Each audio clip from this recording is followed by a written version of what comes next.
நான் படிக்கும் தமிழ் கீர்த்தனங்கள் இங்கு நாள்தோறும் முந்தன் சீர்பாடும்.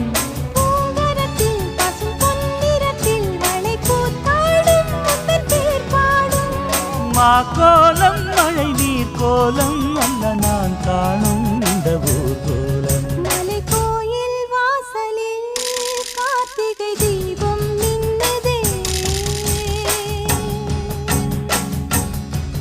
விளக்கேற்றும் வேளையில் ஆனந்த கானம் சொல்லு